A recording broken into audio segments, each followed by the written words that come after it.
Okay, so moving into this first story, I really do think there's something to be said about how the patriarchy continues to kill men. And capitalism is the tool to do it. Because these streamers get on stream, they try to capitalize the most they can through capitalism, for the sake of winning, money. They will put people under torturous events. They will look at a man and say, be a man, be tough, do this thing. That's patriarchy, girls. That gladiator-esque attitude, that is the idea that men are born to be like fodder, basically for your entertainment. And this is why I am so upset about this space. And on behalf of this streamer, and on behalf of anybody in this space, especially those who are disabled or those who are suffering or those who are desperate for money or those who are trying to get out of a bad situation, it's like the most evil people will use you, will abuse you, will make so much money off of you and then throw you to the side. That's why I say be very careful about these streamers that try to get into like drama fights with you, because even though you feel like you might be making money off of it or something might be happening to you, they're the ones reaping the benefit. They're like the paparazzi of YouTuber streamer. Like streamer content is like when people fight with each other, they're kind of like literally, that's why I don't like the H3 model. It's why I don't like Destiny. It's like why I don't like this whole like drama model. You know what I mean? Because the drama model what it does is it benefits from the people who are like less popular in a sense, or two popular people fighting. But if it's like, it's not healthy, it's not good for us to be picking fights, constantly fighting in wars. This issue on this side of the internet isn't, I think, unique to this side of the internet. We're gonna talk a lot about that today. AI, why people are leaving the internet. I do not think this is unique to the internet, but I do think it's unique that when men try to get popular, it comes at the expense of the community, of everybody else. They do not care if their focus is money. Okay, all these rich men, all these men with podcasts, all these people, if they do not care. These in real life streamers who go around pranking people in public in really obnoxious ways. Look, I don't care that somebody's doing a prank generally, but I do think like the escalation of prank culture is obviously really bad. But I'm not anti-prank, period. I'm just anti-prank in the way that these men tend to do it, because it's always at the expense of the community, you know? So here's this really horrible story out of France where this streamer, after 10 days of doing an extreme, I think he doesn't eat, he doesn't sleep, he struggles, he dies on stream. We'll cover it. Phil will tell us the details because I don't want to get anything wrong. But he dies on stream. It's such a devastating, who's keeping him up? Who's like pushing him to do it? His quote friends, his quote homies. Bro, it's so gross. It's so gross. Let's get into it because the story is devastating. So just like, a little bit of a trigger warning here, because honestly, it was pretty sad. I already pre-watched this. It's really sad. And what's worse is my TikTok feed is now showing me videos of the way that he used to be tortured on stream in different ways. Guys, I'm not even kidding you. When the first video came up on my feed, I thought I was seeing a video from the gym. I literally was like, oh my God, is this Palestine? Because it was such a devastating visual that I was like, is he being tortured by, I literally thought it was somebody in, you know what I'm saying? And I'm so stupid. And I said, I was like, oh my God, this is the streamer. My brain literally saw it as like a war crime. And then I realized it was the streamer. And I'm like, this is allowed on Kick? Like the things they were doing to him were just allowed on Kick. This is genuinely insane. A streamer just died while live at the end of a 10-day broadcast that involved him being beaten, bullied, and brutally deprived of sleep. Right, and that after he had already reportedly been subject to months and possibly years of humiliation and abuse, hours and hours of which were captured on camera with nothing being done to stop it. And as far as who this guy was, you may have never heard of him, but he was actually the most popular Kick channel in France and at times one of the most watched worldwide. His name was Raphael Graven, though he was known online as JP, and he was 46 years old. And while he started out filming himself gaming, eventually he ended up as part of a collective run by a guy by the name of Owen, along with another one by the name of Safin. Right, and these two, they reportedly got a kick out of bullying him, with this soon evolving into full-on physical and psychological abuse. And a lot of this just on camera, and there was like a range of stuff. They'd suggest things like he'd never find love without the income from streaming, but they'd also threaten to throw him out on the street when he tried to leave. They apparently beat him, choked him, shot him with a paintball gun, poured paint and oil on him, and just seemingly tortured him in any way they could think of. Right, in one clip that's been making the rounds, they claimed to have locked him in the trunk of the car and drove over speed bumps at high speed. And in the audience watching them, you had people encouraging them to go even further and even paying for it. In fact, by the end of the 298-hour live stream that ended with JP's death, they'd collected more than 36,000 euros according to the fundraising counter on the screen. Though notably, with that, JP appears to not be the only victim here, because an individual identified only as Kudu, who's reported to have a disability and be under guardianship, has also suffered abuse on stream. It appears that there were already eyes on this. You had a French investigative media outlet actually exposing the abuse back in December. And in fact, Owen and Safine were taken into police custody and questioned back in January. But then they ended up just getting released and seemingly were free to pick up right where they left off, with the French prosecutors saying that both the individuals suspected to be implicated and those suspected to be victims denied the commission of any offenses. But again, right, so much of this, it was— Wait, pause it. Do you know what this reminds me of? It reminds me a little bit, because like I grew up in the Jackass era, and there was a romanticization of doing really fun, stupid, dangerous pranks or activities with your friends. And I think that can be fun. But even the Jackass guys talked about sort of like the psychological abuse that ended up occurring. Infamously, Bam Margera was put in a trailer with a snake when he's deathly afraid of them, ended up getting a concussion because he tried to run away and he hit his head and he suffered a concussion from it. Like, we have to remember that often, you know, there's one thing laughing because somebody trips and falls, but it's one thing to laugh after they get hurt in a way that is like really dangerous, you know? And I think this is the problem, is that we get to a point in our humor in which it is okay to, you know, be appropriate, like laugh and be like, oh, that's kind of funny. But then there's got to be a line in the sand that we do not cross when it comes to the safety and sanctity of people's mental health, physical health, spiritual health. And it's like, why don't you know where that line is? And I think that's the dilemma, is like, they'll bully you. This is the toxic masculinity. Well, you're such a pussy. Do it, bro. Oh my God, don't be such a girl, dude. Just do it. It's funny. Do it. It's like, yeah, that pressure is a part of the issue. I don't mind putting on like playful pressure. I really think there's a line.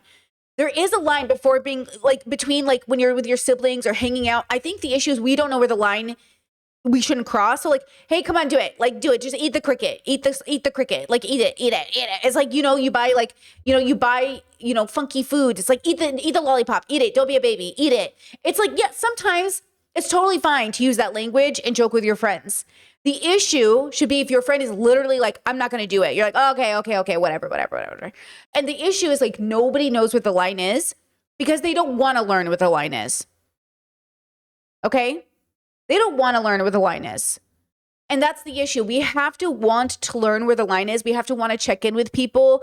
And I guess I understand that in social situations it's a little confusing, but this feels very clearly inappropriate to me. And for me, when I saw the videos on my TikTok, and I think I don't want to show it on stream because they were too intense in general. Like, I'm not going to show them on stream. But when I was watching them on my TikTok, including the video, it's on my TikTok feed of him dying on stream. I'm like, Jesus, like, it's like, was it worth it for you to have your friend or coworker or anybody die on stream? Like, was this worth it for you? It reminds me of the guy who tried to stay up and not sleep, and the cops had to come in and be like, you need to sleep. It literally is mentally, physically damaged for you to not sleep. You have to sleep. You know what I mean? It's just horrible. It's just, is this really worth it to you?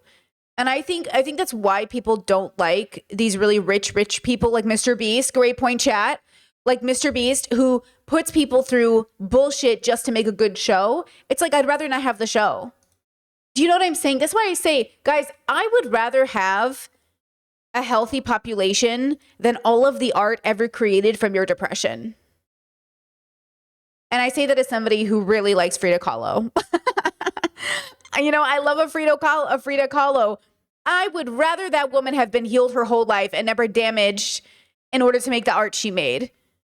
And the issue is people don't want to let go of that possibility, so they don't heal because they think the world creates out of their depression or their anxiety. And it does, but it also makes this out of your greed. This man's death is a consequence of your unhealed, like, society, culture, friendship, whatever. This is unhealed. This is gross. Film. And so now, you know, in the wake of JP's death, you have people posting videos of everything he endured, as well as clips of JP speaking out about the abuser, even saying that he felt forced to accept it because he earned an income from them. With one showing Owen taking his phone and reading aloud texts to his mother, one of which said, "This is going too far. I feel like I'm being held hostage with their shitty concept. I've had enough. I want to get out of here, but the other guy won't let me. He's keeping me prisoner." And in another video, Owen and Safine are heard explicitly discussing the possibility of JP dying live on air, pressuring him to say to the camera right now that if he dies goes live tomorrow, it's because of his shitty health and not because of us. So then, despite all of that, we saw them striking a very different tone after JP died, with Owen posting on his Instagram, "My brother, my partner, my friend, 6 years side by side, never letting go of each other. I love you, my brother, and we will miss you terribly." But then really, other than that, the two have kept quiet, with Owen's lawyer claiming that JP had cardiovascular problems and also saying, "All those scenes are just staged. They follow a script," and adding, "We are waiting for the results of the investigation to determine the full circumstances of JP's death and to identify the responsibilities of each party." And with that, I'll say at this stage, the exact cause of JP's death is technically unknown. But he reportedly died in his sleep on the stream, and you had the French Minister for Digital Affairs confirming that an investigation is underway and saying she referred the matter to the country's digital and audiovisual communication regulator, and adding, "The responsibility of online platforms regarding the dissemination of illicit content is not optional. It is the law. This type of failure can lead to the worst and has no place in France, Europe, or anywhere else." Right? And then with all that, you have Kick saying that it'll cooperate with the authorities and is undertaking a review of its French content, saying all co-streamers who participated in this live broadcast have been banned pending the ongoing investigation. Right? And as that's playing out and the situation's getting more attention, we're also seeing the reaction from the broader Kick and streaming community. And there, you've got people like Aiden Ross, who's kind of one of the big faces of Kick as a... I just want to pause it and say, so, you know how I always say if the worst people you know are backing you, you're probably wrong. And you're possibly right if everyone you know is upset. Everyone is upset about this. Everyone and their mother is upset that this happened. This is bullshit. And that's when you know, like, it's really like, you know, one of those moments where even though the worst people you know are upset about this, we're all upset about this. And that's kind of one of these moments where, like, I don't think any community should be excited that this happened because it was so avoidable. It was so avoidable. Big deal with them, claiming he'll cover JP. Oh, and do not mistake that the disability is playing a role in this. One of the other people had a literal guardian.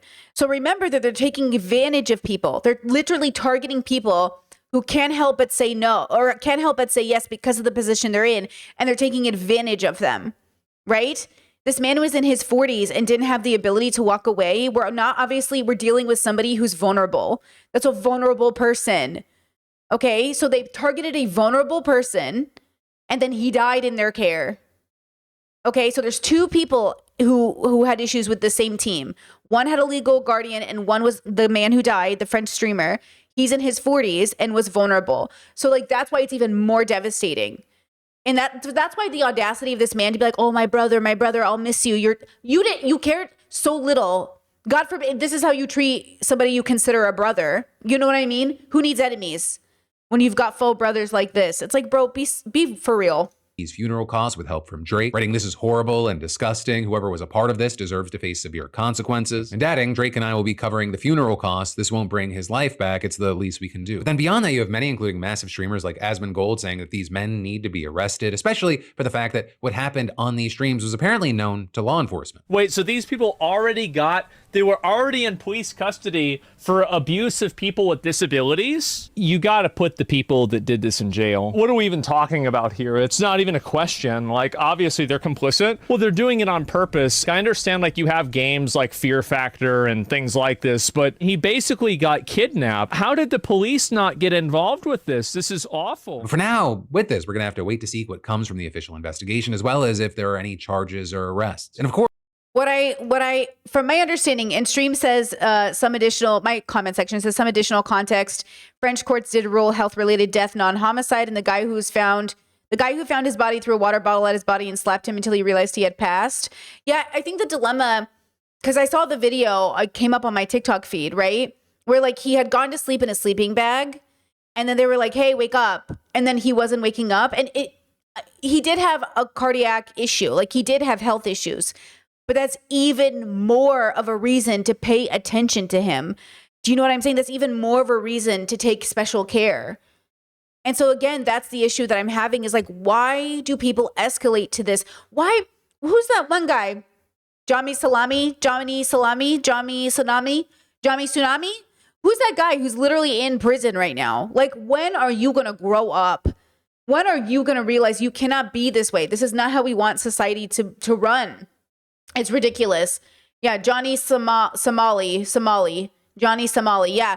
So people like him, people who are running around doing pranks, like, this is not an ideal situation. You know what I mean? Chat says, I can't believe how the police rolled out foul play when it's like obviously foul play. Well, it's not obviously foul play, guys. It can't be. Foul play is not the word for that, right? Like, is that the word for that? I don't think so.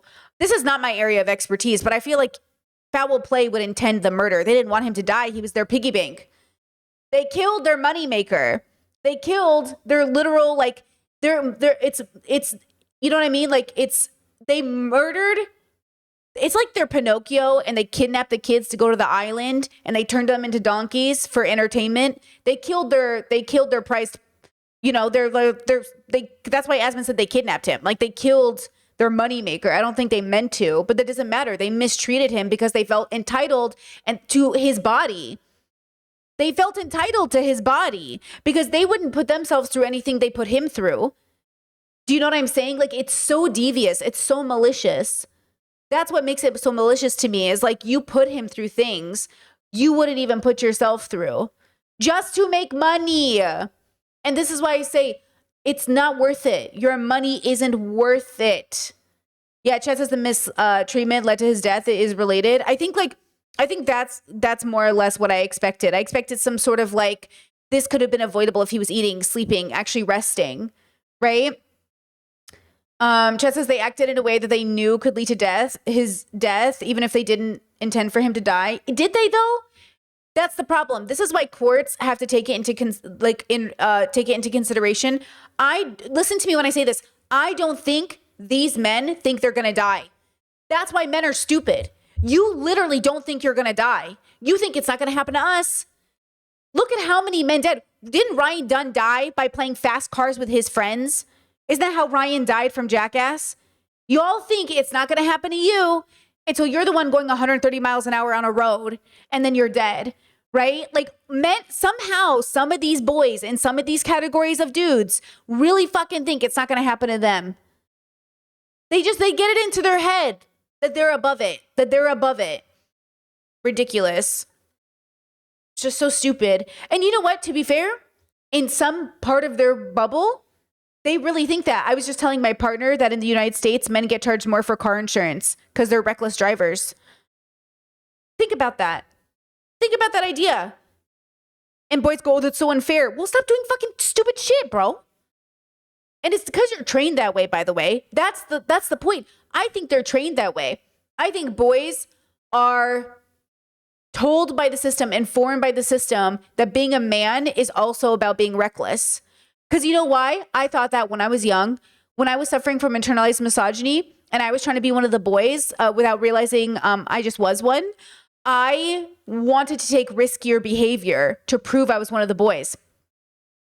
Because that's how boys are trained. Boys are trained to believe that, like, you know, real men, you know. Chet says this reminds me of a heightened due to disability factor version of what happened with David Dobrik and Jeff Wittek. Absolutely. Exactly. The escalation for views, for money at the expense of, like, some people just take it too fucking far and they don't know the line. Ridiculous. Oh, ridiculous. Either way, this should be a warning to Kick and all of the platforms that platform these people. So the question is, what is Kick going to do? That's really the question. And they got to do something. They got to do something. Honestly, you have to set a precedent. You should set a standard. Harassment, the whole like sleep deprivation. You know what Noah Samson was fundraising for Palestine, which was so important. He eventually realized, like, hey guys, I cannot sleep on stream. I need to go to sleep in a bed.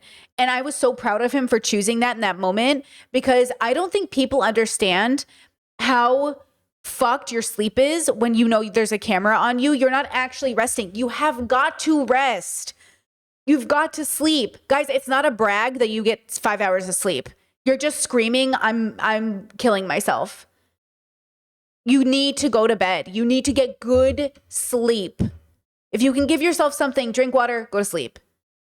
Okay? Do we know who owns Kick? It's Train, isn't it? And Aiden has a stake in Kick owner, isn't it? Or no? Oh, Ed Craven. Wait, didn't Train start Kick? Oh my god, am I wrong? Who's Train? I don't know anything about this bubble. Why did I think it was him? Wait, so Let me see. Trainwreck. Train is he's one of the owners or one of the founders. So there's 3 founders and Ed Craven is the owner, I guess, but like the internet is saying that Train was one of the founders. So founded in 2022 to compete with Twitch. And it's funny too, because Ethan was just talking about like that Kick deal, like being on Kick. Yeah, we need Kick to do something about this and to set a standard. It's ridiculous. Oh, man, that's horrible, bro. It says you will die if you don't sleep. I remember when I learned about a rare disorder that stops you from sleeping. From my understanding, there's no cure and you will die if you have it. Yeah, I've seen interviews with people who've talked about it. It's I think I know what you're talking about. Yeah, I think that's what it is. Like, I think we want to brag like, look at this extreme thing I'm doing. It makes me better than you because I'm doing it. But it's like, is it really worth the money? And this goes down to values. That's why we do philosophy through pop culture. Is it worth the money? And this is why I ask you to start asking yourself. My partner and I have discussed this 1,000 times. If at any point in my career, I am offered a lump sum of money from a company that I don't agree with, or in a context that like is way past the values, I wanted to make sure my partner was okay with me turning it down. Not that I'll ever be offered that money, but I wanted to cover it before the temptation came in because, that's a big thing on compatibility. Like I said, if Amazon, because, Amazon came in and gave all these Kick streamers big deals, am I taking money from Amazon? And we decided, no, not from Amazon. I don't even shop at Amazon. I'm boycotting it right now. So it's like one of those things where if Amazon comes in and goes, here's $1 million, we're going to say no to that $1 million. And that's like exceptionally rare. I mean, that because it just like, it would make me feel so bad. Now, there are certain companies I would take $1 million from, right? But like something about Amazon is just so anti Brittany that I'm like, I can't do this. But then you think about it, right? You think about all those Kick streamers who had to deal with Amazon. You know what I mean? Now, let's see if it ever happens because, I haven't been tempted. Let's see what I do when I'm really tempted. Let's see if it ever happens. You know what I mean? It's like the gambling deals and all that. Like, we're not taking money from gambling companies. We're not going to do any of that. Like, it's not worth it. I make okay money. I'm okay. I can pay my bills. Do you know what I mean? I don't have to take the money. This concept of life-changing money isn't so great if it has to come at the expense of my values. Chet says Amazon owns Twitch. We are never free. And look, I can accept that people are on Twitch. Like, I'm not that. I understand you have to pick and choose your battles. I mean, I work for Google technically, so I get it. But it's like the extra money. It's like if I can pay my bills without having to take that extra step, like I'm okay, right? So I'm not mad at people who are on Twitch. I understand, like, what are you gonna do? But it's like taking the extra money. It's like, here's a paycheck to promote our platform, and I get why people do it, but I don't know that it's worth it. I don't know if that quote life-changing money is worth it. And I guess that's the difference between most people. Who is that girl we just watched? Oh, Bonnie Blue. We're watching the Bonnie Blue documentary from Channel 4. And her mom goes, you can judge all you want, but if you could make $1 million a month spreading your legs, you would. It's like, yeah, I would because I'm a sex worker. I have an OnlyFans. But give me something else that's something similar. Like if $1 million came from Amazon, like directly, no. Do you know what I mean? Like, no, like I pick and choose my battles. I'm not like a perfect person, right? I'm not trying to advocate for perfection. I'm just trying to say, like, I like to pick and choose my battles. So if a different company offered me $1 million, sure. If I could make $1 million doing many, sure. But like not having, like, I'm not going to do something that I wouldn't do otherwise just for the $1 million. It doesn't make sense. Chet says, would you take it, then give it all to charity? Is it within values? No, because look, Amazon's not going to give you $1 million not to also promote them, talk about them, be like them. They're paying you $1 million because they think you're going to get that return back. They know you're going to make that money for them. Do you know what I'm saying? Like they're giving you that money so you can make that money back from them. They're not going to pay a streamer $1 million and not get back on their return. They're going to have to get something back on that. So like, no, I think the idea is like, once you've gone into partnership and you're bragging about a certain company, it's different. But it's not about being perfect, right? It's about picking and choosing your battles. That's all I'm saying. Like I sit there and I think to myself, who would I say yes to? So an example would be like, would you do a streamer creator house? Like there was a joke back in the day, if you would do like a streamer creator house with like everyone in the debate sphere. And I'm like, no. And everyone's like, why? You'd make money. Yeah, but like, that's not worth being trapped in a house with these fucking losers. I'm not doing that. But it's true, you would make money. I remember so many times I was called and they'd be like, come stream with me, come stream with me. And I was like, no, I want to hang out with my family. I always end up choosing what I want to do. And I almost never choose. Like, do you know how many opportunities I had at the time to collab with people? And I was like, nah, I'm going to go hang out with my family, bro. Priorities. And they were just like, wow, we could make so much money. And blah, blah, blah. And I'm like, all those people are in like the most loser positions now. All those people have like sold out. They're horrible. They have no ethics. It's not worth it. It's not worth it. Life is so much more important than what you think is life-changing money. It's so much more important. And exactly that attitude is what makes people do these types of things. This idea that what will I do without this income? What will I do without this? May there be $0 in my bank account before I do any of this bullshit. And the fact that you would pressure someone, guilt somebody and say, you're not going to make any money. You're going to be alone. You need this money. You are such an evil person. Chet says that's capitalism. Companies are always paying you the smallest possible fraction of what you're making for them. Exactly. Exactly. Trust me, they would not pay you if they didn't think they were going to get a return, bro. Oh, okay. Okay. Any last thoughts on this horrible topic? Just so sad.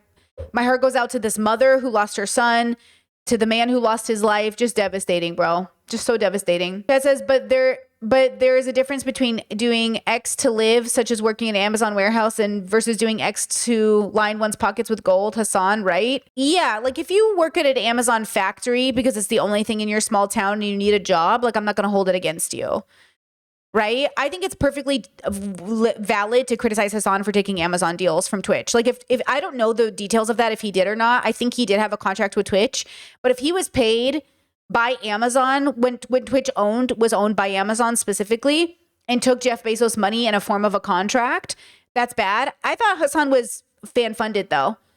Doesn't he turn off monetization for his streams? I could be wrong. I think Asmin does that too. I think he used to turn off his monetization too. Chet says, I think the contract was mandatory. Mandatory. I don't know. I don't know the details of that, but obviously like everyone has their own personal values. Look, I'm not going to go after Hassan and say, Hassan, you have to have Brittany's values.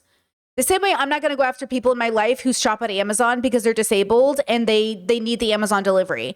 I'm not here to go after you. I'm here to tell you what I'm doing. So just to make it abundantly clear, I'm not telling you you're a bad person if you shop at Amazon. I just want to make sure people Chet says, yeah, he doesn't run ads anymore. Okay, yeah, I didn't think so. Chet says he had a contract, but it ended, so he doesn't play ads anymore because he's not required to. There you go. Chet said also half his subs are probably using the Amazon Prime membership feature. Yeah, which is, it is what it is. But I just want to make it clear that I am not saying you have to do what Brittany does. I just think there's something like about the internet where you always think people are making prescriptions. I am not making a prescription. I'm just telling you what I've decided to do. You should do your own version of that in your own way.